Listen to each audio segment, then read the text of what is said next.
নেই গোলার কোনো শব্দ, নেই কোনো ধোঁয়া, এমনকি ঘটেনি কোনো বিস্ফোরণও। তবুও ধ্বংস হচ্ছে শত্রু। অবাক হলে সত্যি ঠিক এমনই নিঃশব্দ অথচ ভয়ঙ্কর এক অস্ত্রে ভর করে যুদ্ধের এক নতুন যুগে পা রাখছে ইরান। সিনেমার পর্দা থেকে বাস্তব জগতে উঠে আসা এই লেজার অস্ত্র এখন শুধু বৈজ্ঞানিক নয়, দাঁড়িয়েছে কৌশলগত শক্তির প্রতীক হয়ে। ইরান যে আজ এই পথে এসেছে তার শুরু কিন্তু বহু আগেই। 1970-এর দশকেই ইরানের পারমাণবিক শক্তি সংস্থার অধীনে গড়ে ওঠে লেজার গবেষণা কেন্দ্র।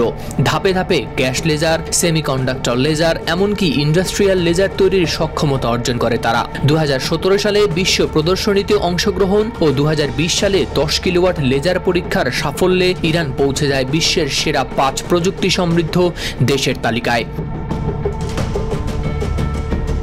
লিলি হালাল বিউটি সোপ, বিএসটিআই কর্তৃক সনদপ্রাপ্ত দেশের প্রথম হালাল বিউটি সোপ, দীপ্তিময় উজ্জ্বল ত্বকের জন্য। এরপর 2022 সালে পরীক্ষামূলকভাবে চালু করে বিনা নামের লেজার নিয়ন্ত্রিত ক্ষেপণাস্ত্র।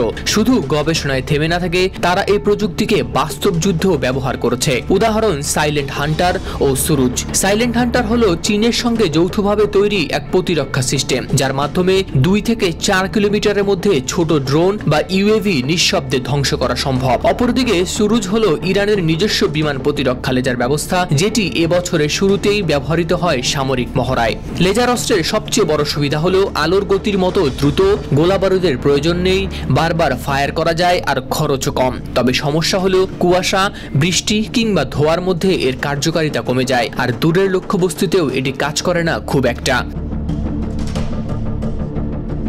এই সীমাবদ্ধতা সত্ত্বেও ইরান এখন এই প্রযুক্তিকে পরিণত করেছে ভবিষ্যতের প্রতিরক্ষা নীতিতে। যুক্তরাষ্ট্র বা ইসরায়েলের মতো শত্রুপক্ষ যখন সস্তায় ছোট ড্রোন দিয়ে হামলা চালায়, তখন ইরানের এই প্রযুক্তি সেগুলো সহজেই রুখে দেয়। সেই সাথে এটি বেশ সাশ্রয়ী ও কার্যকর।